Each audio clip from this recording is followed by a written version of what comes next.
اعوذ باللہ السمیع العلیم من الشیطان الرجیم بسم اللہ الرحمن الرحیم الحمد للہ رب العالمین الصلاة والسلام علی سیدنا و نبینا ابی القاسم محمد اللہم صل علی محمد و آل محمد وعلى أهل بيته الطيبين الطاهرين المعصومين أما بعد فقد قال الله سبحانه وتعالى إنا هديناه السبيل إما شاكرا وإما كفورا صلوات اللهم صل على محمد وآل محمد۔ خداوند متعال کے ممنون احسان ہیں کہ اس نے ہمیں یہ توفیق عنایت فرمائی کہ آج کی مناسبت ولادت باسعادت امام زین العابدین علیہ السلام کے حوالے سے کچھ وقت آپ کی خدمت میں حاضر رہیں اور اس حوالے سے چند عرائض آپ کی سماعتوں کی نظر کریں۔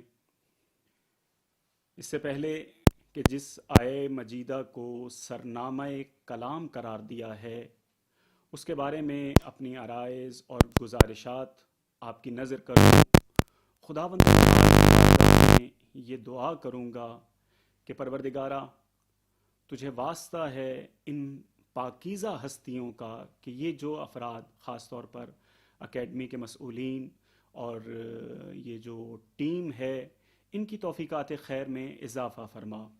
پروردگارا تجھے واسطہ محمد و آل محمد کا ہمیں معارف اہل بیت کی نشر و اشاعت کی توفیق عنایت فرما کہ ہم بہت ہی اچھے اور مناسب انداز میں معارف اہل بیت کو ہر فرد تک پہنچا سکیں۔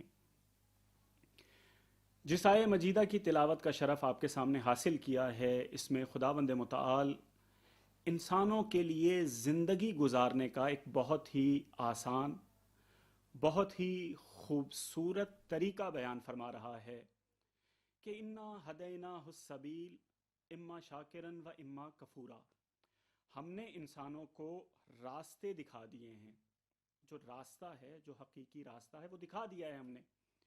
اب یہ اس انسان کی مرضی ہے کہ ہمارے بتائے ہوئے راستے پر، حق والے راستے پر، صحیح راستے پر گامزن ہو کر شکر گزار بن جائے یا انحرافات کے راستے پر چل کر، گمراہیوں کے راستے پر چل کر ناشکرا بن جائے، کافر ہو جائے، راستوں سے ہٹ جائے، گمراہ ہو جائے، یہ بھی اس انسان کی اپنی مرضی ہے۔ بس یہ ایک راستہ ہے جو خداوند متعال نے بتایا ہے، یہ ایک طرز زندگی ہے کہ آپ کس طرح سے انتخاب کریں گے، قطعاً عقل سے یا وحی کے ذریعے سے۔ لیکن ایک طرز زندگی ایسی ہے جو ہم انسان اپنی مرضی سے انتخاب کرتے ہیں۔ ہم میں سے ہر انسان کا ایک مزاج ہے اور تقریباً آپ کو وہ مزاج جتنے بھی انسانی طبقات ہیں، جتنے بھی لوگ ہیں ان کے اندر نظر آئے گا۔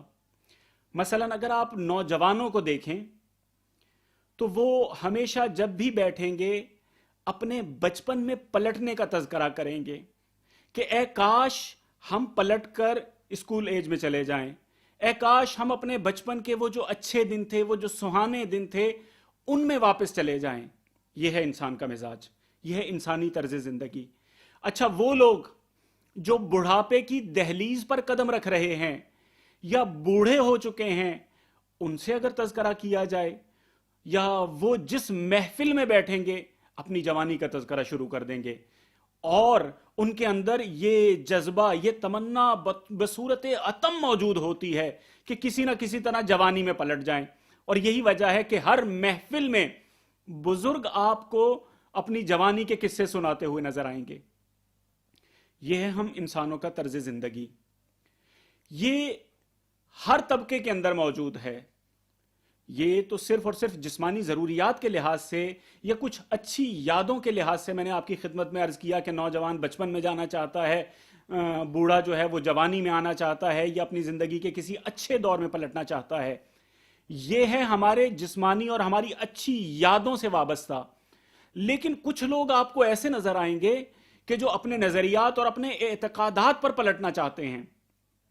کتنے ہی لوگ ایسے ہیں جو مثلاً آپ اگر ان کی زندگی پر نظر ڈالیں تو آپ دیکھیں گے کہ وہ اپنے نظریات یا اپنے ماضی کی طرف کس طرح سے پلٹنا چاہتے ہیں کہ یہ چاہیں گے اگر کوئی نئے ملک میں آ گئے ہیں تو چاہیں گے کہ اے کاش ہم اپنے ملک میں پلٹ جائیں. اگر نیا ملک مثلا پاکستان بنا تو آپ کو بعض افراد ایسے نظر آئیں گے جو یہ کہتے ہوئے نظر آئیں گے کہ اگر تشکیل پاکستان سے پہلے مثلا انگریزوں کا جو دور تھا وہ اچھا تھا، یہاں کے مصائب سے، یہاں کی مشکلات سے تنگ آ کر. تو یہ ہر انسان کا ایک مزاج ہوتا ہے، اور خاص طور پر اچھے دور میں، اچھی یادوں میں، یا ایسے دور میں کہ جہاں ان کی کچھ وقعت تھی، جہاں انہیں کچھ سہولتیں حاصل تھیں، اس دور میں پلٹنا. تو بس ہمارے سامنے دو طرز زندگی آ گئے. آج چونکہ امام زین العابدین علیہ الصلوۃ والسلام کی ولادت باسعادت ہے تو آپ کو میں اسی منزل پر لے کر جانا چاہتا ہوں کہ امام زین العابدین علیہ الصلوۃ والسلام نے ایسے کون سی خدمات انجام دیں اسلام کے حوالے سے کہ جو رہتی دنیا تک ہمارے لیے نمونہ عمل ہیں. اس کو سمجھنے کے لیے یہ سارا مقدمہ میں نے آپ کی خدمت میں عرض کیا کہ ایک طرف اللہ کا بتایا ہوا طریقہ ہے، ایک طرف خود ہمارے انسانوں کے رہنے کا مزاج ہے. اللہ کا بتایا ہوا طریقہ کیا ہے کہ آپ کو عقل کے ذریعے سے دونوں راستے دکھا دیے گئے ہیں. آپ صحیح راستے پر چلیں، آپ غلط راستے پر چلیں، یہ آپ کی اپنی مرضی ہے. آپ کو مکمل اختیار ہے، یہ خداوند متعال کی طرف سے عقل کی بنیاد پر جا رہے ہیں نا آپ. اور دوسری طرف ہم انسانوں کا مزاج یہ ہے کہ ہم اچھی خاطرات، اچھے زمانے، یا جہاں پر ہماری کچھ وقعت و حیثیت تھی اس کی طرف پلٹیں. تو ان دو مزاجوں کو مد نظر رکھیے گا اور ایک مرتبہ اپنے آپ کو عہد رسول میں لے چلیں کہ اسلام آنے کے بعد، نبی کریم صلی اللہ علیہ وآلہ وسلم کی تبلیغ کے بعد کیا ہوا. زمانہ جاہلیت میں بہت سارے لوگ، بہت سارے قبیلے، ان کی بہت عزت تھی، بہت وقار تھا. خاص طور پر قبیلہ قریش کی عظمت کا یہ عالم تھا کہ دنیا بھر سے اور خاص طور پر جزیرت العرب سے جو لوگ حج کرنے کے لیے آتے تھے، جب تک قریش اجازت نہیں دیتے تھے اس وقت تک حج نہیں کر سکتے تھے، یا جب تک احرام کا کپڑا اور لباس قریش نہیں دیتے تھے اس وقت تک وہ کوئی احرام زیب تن نہیں کر سکتے تھے، کچھ نہیں پہن سکتے تھے. اور یہی وجہ ہے کہ تاریخ جاہلیت کے اندر ہمیں نظر آتا ہے کہ برہنہ طواف کیا کرتے تھے، اس لیے کہ قریش کسی سے ناراض ہیں، اسے احرام کا کپڑا نہیں دیا، اسے لباس نہیں دیا. تو جہاں کسی قبیلے کی، کسی گروہ کی عزت اور شرف کا یہ مقام ہو، آپ خود تصور کر سکتے ہیں. پھر اسی قریش کی عظمت کیوں تھی؟ اس لیے کہ اولاد اسماعیل ہیں، انہوں نے مکہ بسایا ہے، یہ جو خانہ کعبہ ہے، یہ جو اللہ کا گھر ہے، اس کے وارث یہ ہیں. تو ان کی عظمت، ان کی عزت تمام عربوں کے نزدیک تھی. ہر عرب ان کو عزت کی نگاہ سے دیکھتا تھا. ہر عرب کا کوئی بھی فرد ہو، کوئی بدو ہو، ان کو عزت کی نگاہ سے، ان کو احترام کی نگاہ سے دیکھتا تھا. تو یہ ہے قریش کی زندگی. اب اسلام آنے کے بعد کیا ہوا؟ اسلام آنے کے بعد وہ ساری زندگی پلٹ گئی. قریش جو عربوں کے اندر سب سے زیادہ باعظمت لوگ تھے، جن کی عزت سب سے زیادہ کی جاتی تھی، وہ ایک غلام کے ساتھ برابر ہو گئے. ادھر کلمہ پڑھا ایک غلام نے، ادھر کلمہ پڑھا ایک قریشی سردار نے، دونوں برابر. یہ کتنا تکلیف دہ ہوگا اس فرد کے لیے کہ جس کی کبھی عزت ہوا کرتی تھی. تو نتیجہ کیا ہوا؟ یہاں پر اسلام لا رہا ہے انسانیت کی بنیاد پر کہ تمہیں دونوں راستے دکھائے جا رہے ہیں. یہ افراد جو مجبوری کے عالم میں کسی نہ کسی مشکلات کی وجہ سے جنگوں میں شکست کے بعد مسلمان ہو رہے ہیں، انہیں اپنا وہ زمانہ یاد آ رہا ہے. نتیجہ کیا ہوگا اس سارے عمل کا؟ نتیجہ اور نتائج کیا آئیں گے، اثرات کیا ہوں گے کہ وہ لوگ جن کی زمانہ جاہلیت کے اندر عزت تھی، احترام تھا، ان کی کوشش اور خواہش یہ ہوگی کہ کسی طرح سے وہ زمانہ پلٹ آئے، وہ وقت پلٹ آئے، تاکہ ہماری عزت دوبارہ ہو، تاکہ ہماری عظمت دوبارہ ہونی شروع ہو جائے، تاکہ لوگ دوبارہ ہمیں احترام کی نگاہ سے دیکھیں. اور تاریخ ہمیں بتاتی ہے کہ یہی ہوا. لوگوں نے، ایک خاندان نے یہ کیا، اور انہوں نے اس کام کو کرنے کے لیے زمانہ جاہلیت کو زندہ کرنے کی کوشش کی، جسے جاہلیت اولا کے مقابلے میں کہا جاتا ہے کہ یہ دوبارہ زمانہ جاہلیت پلٹ آیا۔ زمانہ جاہلیت پلٹا تو اس کے ساتھ ساتھ جو کام کیے گئے وہ یہ کہ جن لوگوں نے اس سابقہ زمانہ جاہلیت کو ختم کیا تھا، جن لوگوں نے اسلام کا نام اور اسلام کو بلند و بالا کیا تھا، ان کی شخصیت کی تقریب شروع ہو گئی، ان کے بارے میں باتیں کی جانے لگ گئیں، ان کے خلاف پروپیگنڈا اور افواہوں کا بازار گرم کر دیا گیا۔ مجھے ابھی نہ نبی کریم صلی اللہ علیہ وآلہ وسلم نہ ہی اہل بیت کی باقی شخصیات کے حوالے سے جو پروپیگنڈا کیا گیا اس کی طرف اشارہ کرنا ہے، لیکن آپ لوگوں نے مجالس کے اندر اور محافل کے اندر اس حوالے سے، یا جو اہل مطالعہ ہیں انہوں نے اس حوالے سے مکمل سنا بھی ہوگا اور پڑھا بھی ہوگا کہ کس طرح سے ان شخصیات کے خلاف پروپیگنڈا کیا گیا، کس طرح سے ان کی شخصیت کشی کی گئی، کس طرح سے مسلمانوں کی نگاہ میں ان شخصیات کا احترام ختم کیا گیا۔ تو اس صورتحال میں امام زین العابدین علیہ الصلاۃ والسلام جیسی شخصیت ہمارے سامنے آتی ہے۔ تو اب امام زین العابدین علیہ الصلاۃ والسلام اسی الہی پیغام کو زندہ کرنا چاہتے ہیں، اور دوسری طرف زمانہ جاہلیت زندہ ہو چکا ہے۔ جب زمانہ جاہلیت زندہ ہو چکا ہے تو امام زین العابدین علیہ الصلاۃ والسلام اپنے عمل کے ذریعے سے اسلام کو زندہ کرتے ہیں۔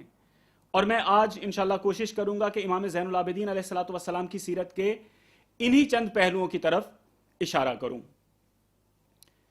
کس طرح سے اسلام کی تعلیمات کو ختم کیا گیا؟ سب سے پہلا مرحلہ یہ تھا کہ اسلامی تعلیمات کو مٹایا گیا۔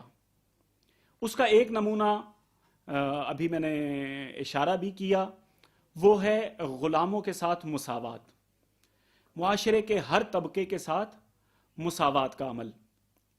یہ اتنا تکلیف دہ تھا ان لوگوں کے لیے جو مسلمان ہو چکے تھے، لیکن حقیقت میں ان کی حقیقت کیا ہے یہ انشاءاللہ پھر کسی موقع پر عرض کی جائے گی۔ ان لوگوں کے لیے کتنا سخت تھا۔ امام زین العابدین علیہ الصلاۃ والسلام نے اپنے عمل کے ذریعے سے اس تمام سلسلے کی نفی کی۔ امام زین العابدین علیہ الصلاۃ والسلام نے ایک کنیز سے، امام حسن مجتبیٰ علیہ الصلاۃ والسلام کی ایک کنیز تھی، اس سے شادی کی، باقاعدہ نکاح کیا، یہ احساس دلانے کے لیے کہ جو بھی کلمہ پڑھ لیتا ہے سب سے بڑی عظمت اسی کلمے کی وجہ سے ہے، اسی اسلام اور دائرہ اسلام میں داخل ہونے کی وجہ سے ہے۔ تو امام نے شادی کی، اس پر خلیفہ کی طرف سے خط آیا، لیکن امام نے اس کا فوراً جواب دیا۔ اسی طرح سے ایک تابعی تھے، اس نے امام زین العابدین علیہ الصلاۃ والسلام کو ایک غلام کے ساتھ بیٹھا ہوا دیکھا تو اس نے باقاعدہ اعتراض کیا کہ آپ کن کے ساتھ بیٹھے ہوئے ہیں؟ غلاموں کے ساتھ؟ یہ کوئی بیٹھنے کی جگہ ہے؟ تو امام نے فرمایا میں اس کے ساتھ بیٹھا ہوں کہ جس کے ساتھ بیٹھنے سے مجھے نفع ہوتا ہے، مجھے فائدہ ہوتا ہے، اس لیے کہ میں اللہ کے دین کو زندہ کر رہا ہوں۔ صرف یہیں تک نہیں رکے، میں امام کی زندگی کا صرف یہی ایک پہلو غلاموں کے ساتھ برتاؤ والا آپ کی خدمت میں عرض کروں گا۔ امام کیا کیا کرتے تھے؟ غلاموں کو اور غلامی کو ختم کرنے کے لیے اور غلاموں کو برابری کے بنیاد پر حقوق دینے کے لیے امام نے ایک سلسلہ شروع کیا کہ ہر سال 20-25 کے قریب غلام خریدتے تھے۔ ایک سال سے زیادہ امام غلام کو اپنے پاس رکھتے ہی نہیں تھے۔ ایک سال ان کی تربیت کرنے کے بعد جیسے ہی رمضان المبارک کا آغاز ہوتا تھا، امام ان تمام غلاموں کو خاص طور پر شب آخر رمضان میں آزاد کر دیا کرتے تھے۔ صرف آزاد نہیں کرتے تھے بلکہ آزاد کرنے سے پہلے ان کو اتنا زیادہ راہ دیا کرتے تھے، ان کو اگر کوئی وہاں رہنا چاہتا تھا یا جس علاقے میں بھی جا کے بسنا چاہتا تھا اس کو تمام کے تمام وسائل مہیا کیا کرتے تھے۔ ایک سال تربیت کرنے کے بعد اسے آزاد انسان بنایا کرتے تھے تاکہ مسلمانوں کے درمیان یہ تفریق غلاموں کی اور یہ جو طبقاتی نظام ہے اس کی نفی کی جائے۔ یہ امام کا پیغام صرف مدینے کے لوگوں کے لیے نہیں تھا، صرف مکے کے لوگوں کے لیے نہیں تھا، آج بھی دنیا بھر میں جہاں کہیں نسلی برتری، جہاں کہیں لسانی برتری، جہاں کہیں کسی اور حوالے سے انسانی طبقات کے اندر، مسلمانوں کے اندر برتری کا تصور پایا جاتا ہے، امام نے اس کی نفی فرمائی ہے۔ امام کے نزدیک جائز نہیں ہے، اسلام کے نزدیک جائز نہیں ہے۔ اسی طرح سے امام جہاں رمضان المبارک میں غلاموں کو آزاد کیا کرتے تھے، امام عرفہ کے دن، اور خاص طور پر یہ بات یاد رکھیے گا کہ سیاہ غلاموں کو کوئی اہمیت نہیں دی جاتی تھی، یعنی ایسے غلام جو حبشہ سے اور افریقہ سے اور یہاں سے پکڑ کر لائے جاتے تھے، ان کو کسی قسم کی کوئی اہمیت نہیں دی جاتی تھی۔ عام طور پر ان کا کام باغوں میں، کھیتوں میں اور اس قسم کے، صرف ان سے کھیتی باڑی کروائی جاتی تھی۔ امام کو ان غلاموں کی ضرورت نہیں ہوتی تھی، لیکن اس کے باوجود امام سیاہ پوست غلاموں کو خریدتے تھے۔ خریدنے کے بعد ان کو بھی 1 سال رکھتے تھے، اور ان کو 1 سال رکھنے کے بعد یا بعض اوقات حج کے موقع پر عرفہ پر لے جا کر ان کو آزاد کر دیا کرتے تھے۔ امام کے غلاموں کو آزاد کرنے کا جو یہ سلسلہ تھا، یہ اتنا معروف تھا غلاموں کے درمیان کہ ہر وہ غلام، چاہے وہ مکے کا ہو، مدینے کا ہو، اور ان کو خبر ہوتی تھی کہ علی ابن الحسین آئے ہوئے ہیں اس علاقے میں، مکے میں آئے ہوئے ہیں، تو امام کی خدمت میں چلے جایا کرتے تھے چھپ چھپا کر، اور امام سے عرض کیا کرتے تھے، اے آقا اگر ممکن ہو تو آپ ہمیں خرید لیجئے، ہمارا مالک ہمیں بہت اذیت پہنچاتا ہے، ہمارا مالک ہمیں بہت تکلیف دیتا ہے۔ تو امام ان کو بھی خرید لیا کرتے تھے، اور یہ تصور قطعاً ذہن میں نہ آئے کہ امام کم از کم 1 سال تک غلام کو اپنے پاس رکھتے تھے، نہیں، امام کے پاس یہ جو غلام 1 سال رہا کرتے تھے، یہ اپنی مرضی سے رہتے تھے، ورنہ سال میں متعدد مرتبہ امام اپنی تمام کنیزوں کو، تمام غلاموں کو اکٹھا کر کے کہا کرتے تھے، دیکھو تم میں سے اگر کسی غلام یا کسی کنیز کا شادی کرنے کا دل کر رہا ہے، شادی کرنے کی خواہش ہے، کہیں پر کسی غلام سے، یا کوئی غلام کسی کنیز سے شادی کرنا چاہتا ہے، تو مجھے بتاؤ تاکہ میں تمہاری شادی کروا دوں۔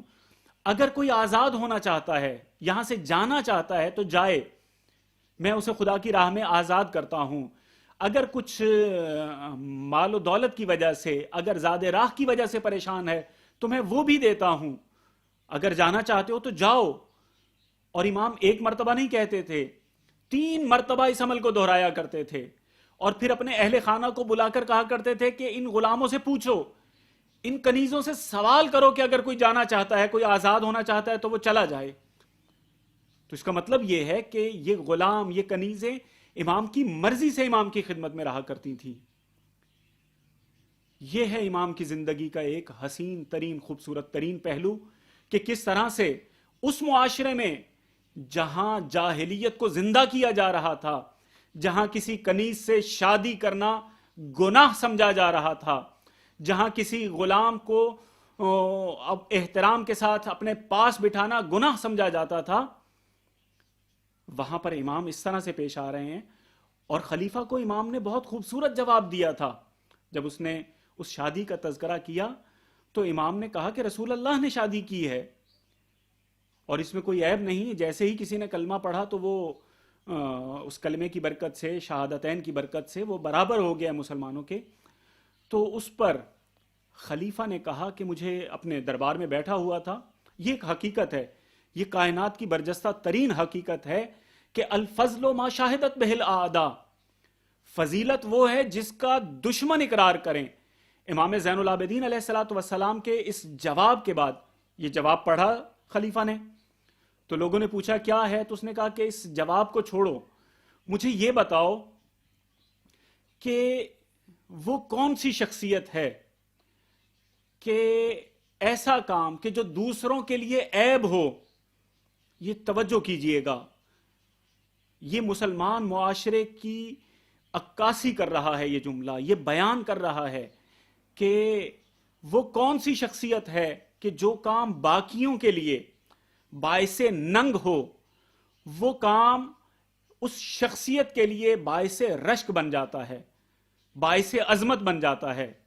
تو چاپلوس شخصیات نے, چاپلوس وزراء نے خلیفہ سے کہا کہ آپ کے علاوہ کوئی بھی نہیں ہے, آپ جو کام بھی کریں گے وہ باعث رشک ہے. کہا نہیں, وہ علی ابن الحسین ہیں کہ آج ہماری کوششوں کی وجہ سے, ہماری اس زمانہ جاہلیت کو زندہ کرنے کی وجہ سے لوگ کنیزوں کے ساتھ ازدواج کرنا عیب سمجھتے ہیں, لیکن علی ابن الحسین کرے تو وہ باعث عظمت بن جاتا ہے. یہ ہے علی ابن الحسین کہ کس طرح سے اسلام کو زندہ کر رہے ہیں. دوسری چیز یا دوسری اہم بات وہ یہ کہ ان لوگوں نے کوشش کی کہ وہ شخصیات جو اسلام کو زندہ کر رہی ہیں زمانہ جاہلیت کے مقابلے میں, ان شخصیات کو خراب کیا جائے. تو امام زین العابدین علیہ السلام نے اپنی پوری زندگی کو وقف کر دیا تھا شبہات کے اور اعتراضات کے جواب دینے کے لیے. امام زین العابدین علیہ السلام کے ایک یا دو جوابات آپ کی سماعتوں کی نظر کروں گا, بہت خوبصورت جواب ہیں. امام کی خدمت میں ایک شخص آ کر کہتا ہے کہ اے علی ابن الحسین, آپ کے جد امجد علی ابن ابی طالب نے اہل ایمان کا خون بہایا. آپ اچھی طرح جانتے ہیں کہ 3 جنگیں ہیں جو امیر المومنین علیہ السلام نے لڑی, اور وہ تین کی 3 جنگیں مسلمانوں کی باہمی جنگیں ہیں. وہ شخص آ کر کہتا ہے کہ آپ کے دادا نے, علی ابن ابی طالب نے مسلمانوں کا, اہل ایمان کا خون بہایا. یہ اتنا بڑا الزام تھا, اتنی بڑی تہمت تھی کہ امام زین العابدین علیہ السلام اپنے آنسو روک نہیں پائے. امام نے کہا کہ اے شخص, تو نے انصاف نہیں کیا. علی ابن ابی طالب نے جن لوگوں سے جنگ کی, جو لوگ علی ابن ابی طالب کی تلوار سے مارے گئے, وہ مسلمان نہیں تھے, وہ اہل ایمان نہیں تھے, وہ کافر تھے. ظاہر میں مسلمان تھے. اگر انہیں کل کو یا اس وقت مددگار مل جاتے, اگر ان کی مدد کرنے کے لیے کچھ قوتیں آگے آ جاتی, اگر وہ قوی ہو جاتے, اگر وہ مضبوط ہو جاتے, تو اپنے کفر کو ظاہر کرتے. وہ ظاہر میں مسلمان تھے لیکن باطن میں کافر تھے. یہ شخص کہتا ہے کہ ان کے کفر پر دلیل کیا ہے؟ تو امام جو دلیل پیش کرتے ہیں, امام فرماتے ہیں کہ اہل خبرہ, یعنی ایسے افراد جو احادیث سے آشنا ہیں, جو احادیث کے فن سے آشنا ہیں, تابعین یہاں موجود ہیں, شخصیات یہاں موجود ہیں, حدیث سے آشنا لوگ یہاں موجود ہیں. ہم حافظان حدیث آل محمد, ہم بھی اس حقیقت کو جانتے ہیں کہ نبی کریم صلی اللہ علیہ وآلہ وسلم نے ان تمام افراد پر لعنت کی تھی جو علی ابن ابی طالب کے مقابلے میں آئے. جن پر اللہ کا حبیب لعنت کرے, ان پر خدا کی لعنت ہے. ایسے لوگ کتنے ہی کچھ کر لیں, ان کا مقام معین ہے. اور یہی وجہ ہے کہ یہ ایک اختلافی مسئلہ ہونا اپنی جگہ پر, لیکن امام زین العابدین علیہ السلام کس طرح سے حل کر رہے ہیں. اور اس مسئلے پر, اسی موقع پر ایک شخص کہتا ہے کہ اچھا آپ یہ فرما رہے ہیں تو ذرا اس بات کی بھی وضاحت کر دیں کہ امیر المومنین علیہ السلام نے تو انہی لوگوں کے بارے میں کہا کہ میرے بھائیوں نے مجھ پر ظلم و ستم کیا. آپ جنہیں کافر قرار دے رہے ہیں رسول اللہ کے لعن کرنے کی وجہ سے, آپ جنہیں کافر قرار دے رہے ہیں, چاہے وہ خارجی ہوں کوئی بھی ہوں, جن کو آپ کافر قرار دے رہے ہیں, ان کو امیر المومنین اپنا بھائی قرار دے رہے ہیں. تو یہ کس طرح سے ممکن ہے؟ اس کا جواب امام زین العابدین علیہ السلام کے علاوہ کوئی نہیں دے سکتا. امام فرماتے ہیں کہ کیا تم نے سورہ اعراف پڑھی؟ سورہ اعراف کی 65ویں آیت میں خداوند متعال ارشاد فرما رہا ہے وَإِلَىٰ عَادٍ أَخَاهُمْ هُودًا, کہ ہم نے قوم عاد میں ان کے بھائی ہود کو مبعوث فرمایا. کیا مطلب؟ قوم عاد جو خداوند متعال کی گناہگار معصیت کار قوم ہے, اس کا بھائی قرار دیا جا رہا ہے ہود کو. اسی طرح سے حضرت علی علیہ السلام ان کو اپنا بھائی قرار دے رہے ہیں جیسے حضرت ہود نے قوم عاد کو اپنا بھائی قرار دیا تھا. اس طرح سے اعتراضات کیے جاتے ہیں. امام زین العابدین علیہ السلام کی بارگاہ میں بہت عجیب قسم کے اعتراضات اٹھائے جاتے ہیں. ایک شخص آتا ہے اور آ کر کہتا ہے کہ آقا یہ فرمائیے کہ اللہ نے بنی اسرائیل کی وہ جو قوم تھی، وہ جو گروہ تھا جس کو بندروں میں تبدیل کیا، کونوا قردۃ خاسئین، پست بندروں میں جنہیں تبدیل کیا، ان کا قصور کیا تھا؟ کہ وہ مچھلی کا شکار کیا کرتے تھے، مچھلیاں پکڑتے تھے اور ان کا شکار کرتے تھے. اللہ نے ہفتے کے دن مچھلیاں پکڑنے سے منع کیا تھا، اللہ نے ہفتے کے دن یہ کام کرنے سے منع کیا تھا. مچھلیاں کھانے کی وجہ سے، مچھلیوں کا شکار کرنے کی وجہ سے، مچھلیوں کو مارنے کی وجہ سے اللہ تعالی نے ایک پوری قوم کے ایک مکمل گروہ کو بندروں میں تبدیل کر دیا، عذاب سے دوچار کیا. یہ فرمائیے کہ کربلا میں امام حسین علیہ الصلوۃ والسلام اور ان کے بچوں کو، ان کے جوانوں کو شہید کر دیا گیا اور انہیں کچھ نہیں ہوا. کیسا سوال ہے کہ بھئی مچھلیاں اور اولاد امام حسین، اولاد رسول، ان میں کوئی فرق نہیں، بلکہ یہ ثابت کرنے کی کوشش کی جا رہی ہے کہ یہ جو چند مچھلیاں اس قوم نے کھائیں تھیں یہ برتر ہیں اولاد رسول سے.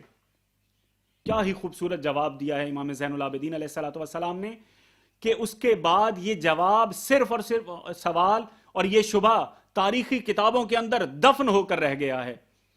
پھر کبھی کسی کو جرأت نہیں ہوئی اس قسم کی بات کرنے کی. امام زین العابدین علیہ الصلوۃ والسلام فرماتے ہیں کہ اچھا یہ بتاؤ کہ یہ جو انبیاء کی اقوام ہیں، حضرت نوح ہیں، حضرت لوط ہیں، حضرت ہود ہیں اور باقی انبیاء، ان کی اقوام پر اللہ کا عذاب آیا؟ آیا. کیوں آیا؟ اس لیے کہ گمراہ ہوئیں، اس لیے کہ اللہ کی معصیت کی. اچھا یہ جو معصیت کی ہے، یہ جو گمراہ ہوئی ہیں، ان کو گمراہ شیطان کی پیروی میں ہوئی ہیں یا خود ہی ہو گئی ہیں؟ کہتے ہیں قطعاً شیطان نے ان کو گمراہ کیا ہے، شیطان نے ان کو برگلایا ہے، شیطان کے بہکاوے میں آ کر یہ امتیں گمراہ ہوئی ہیں. تو سوال یہ ہے، امام نے یہاں سے سوال پوچھا کہ یہ بتاؤ کہ شیطان کا گناہ زیادہ ہے یا حضرت نوح کی قوم کا گناہ زیادہ ہے یا باقی انبیاء کی اقوام کا گناہ زیادہ ہے؟ چونکہ گمراہ شیطان نے کیا ہے، گمراہ یہ ہوئی ہیں، لیکن اللہ نے شیطان پر عذاب نہیں کیا، ان اقوام کو نابود کر دیا ہے. گناہ شیطان کا بڑا ہے. گویا کہ امام زین العابدین علیہ الصلوۃ والسلام نے یہ فرق قیامت تک کے لیے واضح کر دیا کہ دیکھو قاتلان امام حسین اور شیطان دونوں ایک درجے میں ہوں گے. یہ ہے ان دونوں کی حقیقت. کس طرح سے امام زین العابدین علیہ الصلوۃ والسلام نے ان کے جوابات دیے ہیں، اور کتنے ہی مناظرے ہیں، کتنے ہی ایسے سوالات ہیں جو دامن وقت میں گنجائش نہیں ہے، یا اگر کہیں فرصت ہوئی، موقع ملا تو اس حوالے سے گفتگو کو آگے بڑھائیں گے. میں ایک اور مرحلے کی طرف آپ کو لے کر جانا چاہتا ہوں. تیسرا ہے زمانہ جاہلیت کو زندہ کرنے کا طریقہ کار. یہ جو زمانہ جاہلیت کو زندہ کرنے کا ایک طریقہ تھا، اس قبیلے نے جو اہل بیت کے قاتلوں میں شمار ہوتا ہے، وہ قاتل امام حسین ہوں، قاتل امام حسن ہوں، یا ان کے اسلام کے خلاف کتنی ہی جنگیں ہوں، یہ سب کی سب اپنی جگہ پر، انہوں نے جب یہ دیکھا کہ بنی ہاشم اپنی عظمت کے لیے اب رسول اللہ سے وابستہ ہو رہے ہیں، تو انہوں نے خود کو اولاد اسماعیل، چونکہ زندہ کرنا چاہتے ہیں زمانہ جاہلیت کو، چونکہ پلٹنا چاہتے ہیں اس زمانے میں، تو اپنے آپ کو اولاد اسماعیل کا وارث قرار دینا شروع کیا، مکے کا وارث قرار دینا شروع کیا. کیوں؟ اس لیے کہ ان کی اچھی یادیں وابستہ ہیں مکے سے، زمانہ جاہلیت ان کے لیے بہت اچھا تھا، یہ اسی میں پلٹنا چاہتے تھے، تو اپنے آپ کو مکے کا وارث قرار دیتے تھے، اپنے آپ کو اولاد اسماعیل کا وارث قرار دیتے تھے. امام زین العابدین علیہ الصلوۃ والسلام نے چند جملوں کے ذریعے سے اس پروپیگنڈے کو جو 40 سال تک شام کی سرزمین پر جاری رہا اور شام کے لوگوں کو اور وہاں پر آنے والے مختلف قبائل کو یہ کہہ کر متقاعد کیا گیا تھا، قائل کیا گیا تھا، اپنے ساتھ ملایا گیا تھا کہ ہم اولاد اسماعیل ہیں، ہم مکہ اور منا کے وارث ہیں. امام زین العابدین علیہ الصلوۃ والسلام نے اپنے خطبے میں قیامت تک کے لیے اس ساری سوچ کو ختم کر کے رکھ دیا. وہ کس طرح سے کہ جب امام زین العابدین علیہ الصلوۃ والسلام کو شکست کا اعلان کرنے کے طور پر چند لمحوں کے لیے خطبے کی اجازت دی گئی تو امام نے وہاں پر جو خطبہ دیا ہے اس کے چند جملے ہیں: انا ابن مکہ و منا، میں ہوں مکہ اور منا کا بیٹا. انا ابن زمزم و صفا، یہ کہاں 40 سال سے یہ شور مچانے پہ لگے ہوئے ہیں، میں ہوں زمزم و صفا کا بیٹا. اور اس کی گونج بنی امیہ کے چہرے پر ایک تماچے کی طرح سے قیامت تک سنائی دیتی رہے گی. اور اس کا ایک خوبصورت نمونہ بنی امیہ کا ولی عہد حشام مکہ میں آتا ہے حج کے موقع پر، اور یہ گونج قیامت تک جاری رہے گی. حج کے موقع پر آتا ہے، خانہ کعبہ کو اور حجر اسود کو بوسہ دینا چاہتا ہے. طواف کے بعد سواری پر سوار ہے، غلام ہیں، خدم و حشم ہیں، فوجی سالار ہیں، اور ایک اپنا اچھا بھلا مجمع ہے. اس مجمع کے ساتھ مل کر خانہ کعبہ کے قریب ہونا چاہتا ہے، لیکن حاجیوں کا رش دھکا دیتا ہے. حاجیوں کی بھیڑ کی وجہ سے نزدیک نہیں ہو پاتا. کتنی ہی مرتبہ کوشش کرتا ہے کہ کسی طرح سے قریب چلا جاؤں. بالآخر تھک ہار کر کہنے لگا کہ میرا یہ تخت خانہ کعبہ کے سامنے، حجر اسود کے سامنے لگا دیا جائے، میں دور سے لوگوں کو چومتا ہوا دیکھوں گا. اور اپنی شان و شوکت کا اظہار بھی کرنا چاہ رہا تھا کہ ہم مکے کے مالک ہیں، ہمارا خاندان مکے کا مالک ہے، ہم یہاں پر تخت لگا کر بیٹھے ہوئے ہیں، ہماری سلطنت ہے، ہماری بادشاہی ہے. یہ سوچ کر وہاں تخت لگایا گیا. وہاں اس کی وہ جو جس تخت کے اوپر گھمایا جا رہا تھا اس کے لیے بہترین کرسی کا انتظام کیا گیا. بیٹھ گیا، دیکھ رہا ہے کہ اتنے میں نظر پڑی لوگوں کی کہ ایک نوجوان، ایک شخصیت خانہ کعبہ میں داخل ہوئی. خانہ کعبہ کا طواف کرنے کے بعد جیسے ہی حجر اسود کی طرف بڑھنے کے لیے انہوں نے قدم بڑھائے ہیں، مجمع کائی کی طرح سے پھٹ گئے. مجمع نے مکمل راستہ دے دیا ہے، حجر اسود تک مکمل راستہ واضح ہو گیا. وہ شخصیت آگے بڑھی، حجر اسود کو بوسہ دیا. ایسے اس پر کسی شامی سردار نے یہ سوال کیا کہ یہ نوجوان کون ہے، یہ شخص کون ہے کہ جس کا مسلمان اتنا احترام کر رہے ہیں کہ ولی عہد کے لیے جگہ نہیں دی جا رہی، لیکن یہ نوجوان نہ اس کے ساتھ کوئی فرد ہے نہ کوئی شخص ہے، لیکن یہ جیسے ہی آ رہا ہے اس کے لیے اتنا احترام، اس کے لیے اتنی عزت. تو حشام جو جانتا تھا کہ یہ علی بن الحسین ہیں، یہ حسین ابن علی کے بیٹے ہیں، کہتا نہیں مجھے نہیں معلوم، میں نہیں جانتا کون ہے. یہ وہ موقع تھا کہ فرزدق شاعر ہیں بنی امیہ کے دفتر کے اندر ان کا نام لکھا ہوا ہے. بنی امیہ سے باقاعدہ تنخواہ وصول کرتے ہیں، بنی امیہ کے تخت سے، بنی امیہ کی حکومت سے تمام کی تمام چیزیں وصول کرتے ہیں، تحائف کے ساتھ ساتھ راشن انہی سے لیتے ہیں. لیکن یہ وہ مقام ہے جہاں فرزدق سے بھی برداشت نہیں ہوتا. فرزدق کہتے ہیں کہ میں تمہیں بتاتا ہوں یہ کون ہیں. ھذا الذی تعرف البطح وطأتہ، تم نہیں جانتے، تم اس شخصیت کو نہیں پہچانتے.